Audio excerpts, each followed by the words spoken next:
Our Saudi Arabian Grand Prix F1 driver ratings.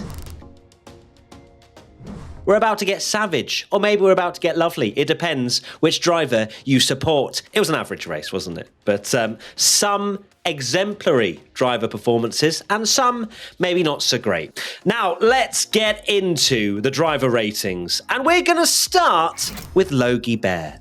Logie Sarge. So I have gone for a 5 out of 10. Started literally 20th. Finished the race in 16th, had reasonable pace at points during the race. I think he got up to about 8th or so. Of course, he was on a slightly different strategy to others around him, but just gave himself far too much work to do. Didn't really have the pace matching Albon, I would argue.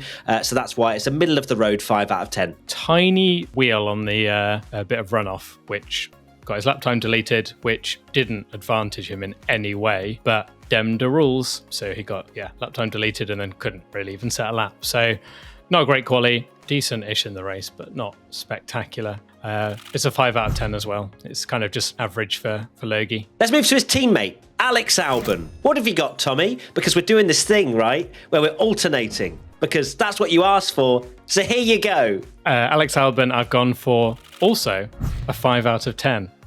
I know they were racing a lot together in the pack.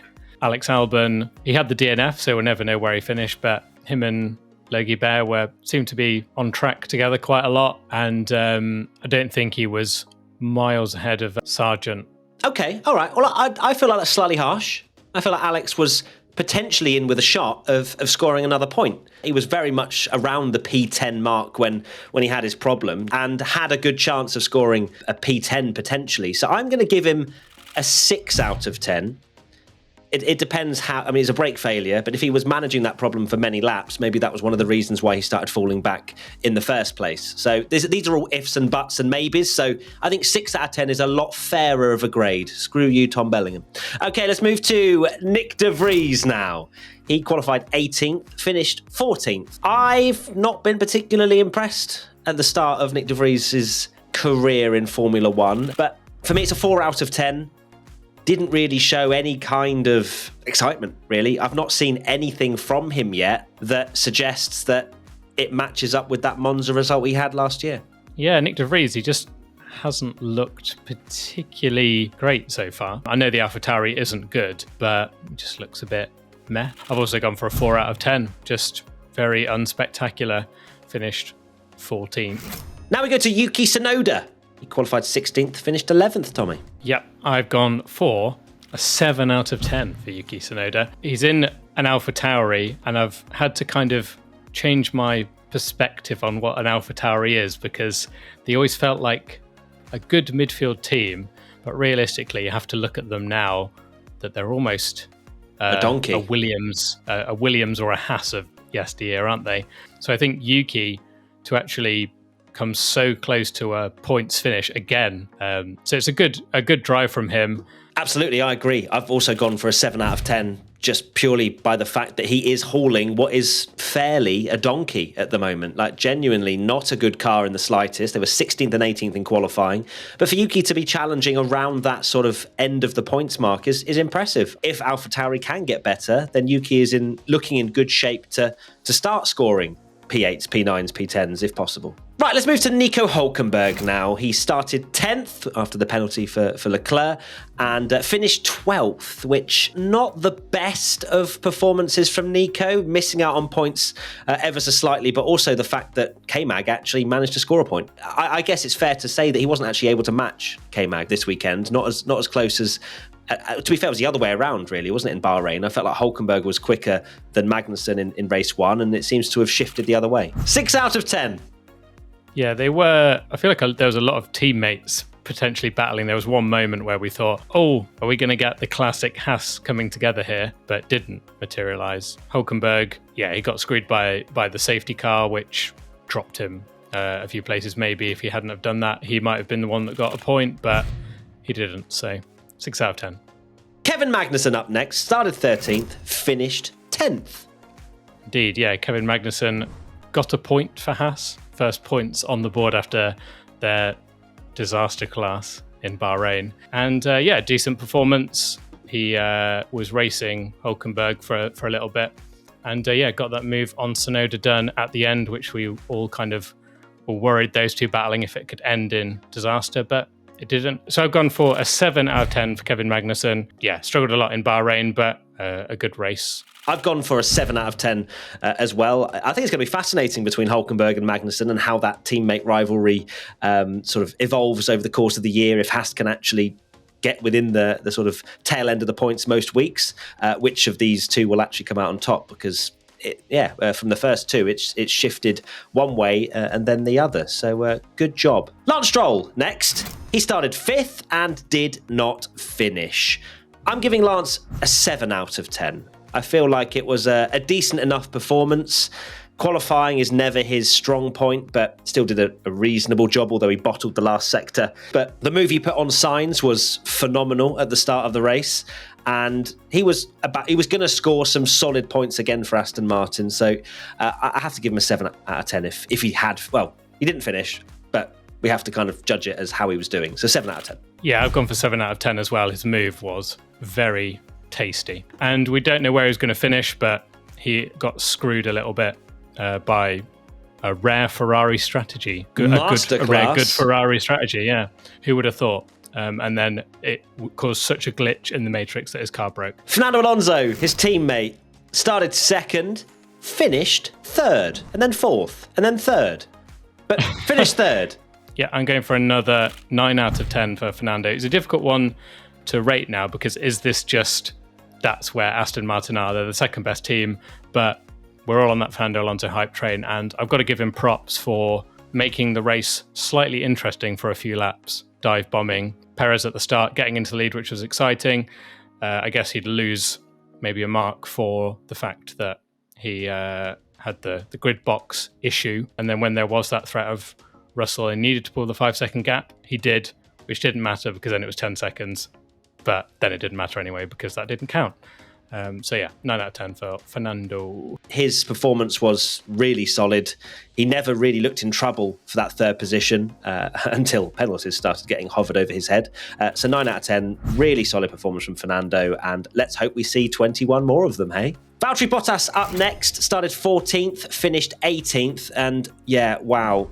My goodness me, it's going to have to be a 2 out of 10 for me. It was one of the most anonymous weekends for Valtteri Bottas in the history of his career. He was just out of contention, not fast, but realistically, he had a pretty bad qualifying and then just didn't have any pace either. He didn't. I've gone for a 3 out of 10 because he ran over some debris, which was what apparently made him so slow, but I can't forgive the fact that he wasn't near his teammate in qualifying, and he should be that driver. We've said it so many times, but beat Lewis Hamilton in qualifying and was, a good quali specialist. Next up is Valtteri's teammate Zhou Guanyu, who qualified 11th and finished 13th. But maybe, Tommy, not representative of what was going on. No, he got screwed by a safety car. I think he put some nice moves in, so I'm going to give him a 7 out of 10. No mean feat to out-qualify Bottas, and then I think he put quite a few tasty moves in, and good performance from Zhou Guanyu. I'm going to give him a 6 out of 10. I think that it was a decent enough performance. Safety car kind of screwed him a little bit like the two Ferraris in the sense that he'd just pitted. Realistically, beat his teammate, didn't score points, but of course that was mainly down to a bit of bad luck. But 6 out of 10, I think, is fair. We now go to Oscar Piastri, who qualified 8th and finished the race in 15th. His race was pretty much over from lap 1, turn 3, as he loses his front wing. I'm going to rate him, though, a 6 out of 10. I actually think he showed signs of promise. He was very much on Lando Norris's pace, which he can be very proud of.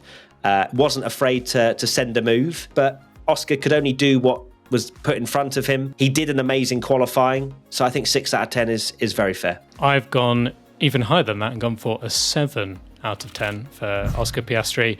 His qualifying was great, and racing his teammate, which was exciting to see. I actually rewatched the turn one incident as well, because I couldn't remember how he got the damage. I know it was with Gasly. And I think Gasly was maybe a bit naughty. I think he can be very happy with his weekend, despite, which is a mad thing to say, to finish 15th. But in the McLaren. A surprising, 15th in the McLaren, but very strangely positive from him. Let's move to the other side of the garage. Lando Norris qualified 19th and finished the race in 17th. I'm going to go 2 out of 10. Sorry, Lando fans. We rarely see mistakes from him. And I know he ran over some debris and it kind of screwed his race again. He just needed a solid weekend after the disaster that happened in Bahrain. But at the same time, it was his fault in qualifying that put him way down the order in the first place. And yeah, just absolute nightmare. That is fact that is the worst weekend he's ever had in Formula One. I can't think of any worse. He was very uncharacteristic from Lando. Yeah, it really was. I went for a 2 out of 10 as well. I think it was 100% a weekend to forget for Lando. Obviously turning in too early at that last corner, which broke his front left. And then in the race, he was very unlucky to drive over the debris of his own teammate. And that's just, can McLaren get any more bad luck? One of those races, that Lando is going to have to very much forget. Pierre Gasly up next, started 9th, finished 9th. I'm going to go for a 7 out of 10 for Pierre. It was one of those races, I think, that was quite uneventful from his side, apart from squeezing Oscar Piastri's front wing off. But apart from that, he drove pretty well. It was nothing too special, but secured a couple of points once again. And it's a double points finish now in the first 2 races for Alpine, despite starting at the back in Bahrain as well. So Gasly not having perhaps as bad a season as we both kind of predicted before the 2023 Formula One calendar began. It's a 7 out of 10. It's just a solid points finish for a midfield car. Wasn't on his teammates' pace, but he was on his teammates' gearbox, I guess, at the end of the race. Yeah, just a decent, solid drive from Gasly. Esteban Ocon started 6th, finished 8th. Yeah, so Ocon, I have gone for an 8 out of 10. There's not going to be many points. If we end up having 4 top teams, because Aston Martin have joined that, that's only 2 points positions available if all those guys finish. And Ocon, it looks like P8, P9 could now be the new best of the rest position that someone like Lando Norris last year kept getting. And Esty Bestie did everything he could, and I think just got the maximum out of that car. So yeah, 8 out of 10. Yep, 8 out of 10 for me as well. I thought had a great qualifying, and he couldn't keep the likes of the top 4 teams behind him at the start, and fair enough. He maximised the performance in that Alpine. Esty Bestie, decent drive, 8 out of 10. Let's now go to Lewis Hamilton. Started the race 7th and finished 5th. I was quite underwhelmed with Lewis this weekend, so I'm going to go with a 6 out of 10. He started on the hards, which we all found out was a tyre that is not one to be on. But then I actually expect a little bit more from him being on the mediums at the time in which they switched over to it, because the medium was definitely the tyre of preference. But I at one point we're thinking, is Hamilton gonna make his way through the field and potentially snatch a podium or something? But the tyres, the pace fell off. He couldn't get past his teammate Russell, despite getting close a little bit and then falling away. I wasn't massively blown away by it. No, I've gone for a 7 out of 10. It was just a solid drive from his car. I can't believe we're saying that, 5th place is it's all right. I don't think, it wasn't like he was bad. He just wasn't great. George Russell then, let's talk about him. Lewis Hamilton's teammate, started 3rd, finished the race 4th, 3rd, 4th. George Russell, I have gone for a 9 out of 10. I think I know he didn't get a podium in the end, but for me, I think that was just a race that maybe we'll look back on one day and think this is the race that George almost became. He sort of gave that kind of team leader vibe from Mercedes. I know it's only one race, which is wild because I think a lot of people thought that he might fall into number 2 driver role. But actually, he had a very, very impressive weekend. Team LH aren't going to like that one, mate. So you might want to mute your Twitter notifications for a couple of days. I've barricaded my door as well. For George Russell, I've also given him a 9 out of 10. I think he did almost everything he could have in that Mercedes that is slightly behind Aston Martin, I think, realistically, but he extracted everything out of the car. He had a great qualifying, which put him in a brilliant position to try and almost get on the podium. Carlos Sainz started 4th and finished the race 6th. I'm going to give him a 6 out of 10. I feel like the Ferrari's not very good, so I can't give him any lower than a 6 out of 10 because I don't think it was a terrible performance. But it's one of those, again, it's another one of those start of the season signs who just isn't where he was at the end of last year. Yeah, not particularly impressed by Carlos. He needed to step up this weekend with the fact that Leclerc was carrying the penalty, but I don't think he really did. No, I've gone for a 7 out of 10 because he finished ahead of Charles, but he should have because Charles started way back. You're giving him extra points because he finished ahead of his penalty-stricken teammate. Well, I would have given him a 6 out of 10, I think, if Charles would have got past, maybe, but he didn't. He can't have Charles on the back of him when Charles started way down the order. Charles Leclerc started the race 12th and finished 7th. I'm going to give him I was going to say an 8, but now I'm on the fly, and I think 7 out of 10 actually for Charles Leclerc. He got through the field quite quickly, but then got stuck behind Sainz, and then he had that moment, which to be fair was more down to his team and not pushing in safety car line 1 and all that sort of stuff. But realistically, he hit a blockade very quickly in terms of his drive through the field. So I've switched it up and said 7 because I'm actually not as impressed. I don't think it deserves an 8. I have gone for an 8, obviously, because I can't give him a 7 because I've given Carlos a 7. But Charles, I'm going to give him a 8 out of 10 because I think that quali performance was particularly special, and it's a shame that he had to drop way down the order. Not that I think he would have had the match for Alonso and Perez at the front. No chance. But it would have been nice to have seen him up there and seen how quickly the Ferrari would have been passed by everybody. Let's go to Sergio Perez. You can go next on this one, Tommy. He started first, finished first. 10 out of 10 next. What a drive. Sergio, yes, of course, Max had a problem, which meant that Perez got an easy kind of run to pole, and then you could say an easy race win.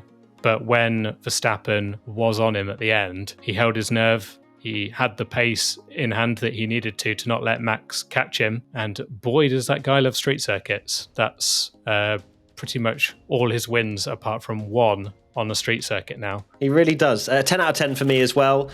People will argue, well, it's because Max wasn't there. But as Tommy, you highlighted there, the fact that he held off Verstappen for 25 laps, I think it was, and Verstappen didn't get any closer than, I think, about 4 seconds.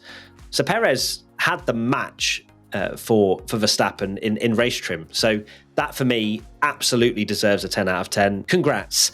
And now, finally, Max Verstappen started 15th, finished 2nd. I'm going to give him a 9 out of 10. People might go, well, he started 15th. How can you not give him a 10 for finishing 2nd? That Red Bull is a rocket ship. And if he hadn't finished 2nd, I would have been completely and utterly gobsmacked. So I think it's a 9 out of 10. Did very well to get through the field. Chose his battles very wisely.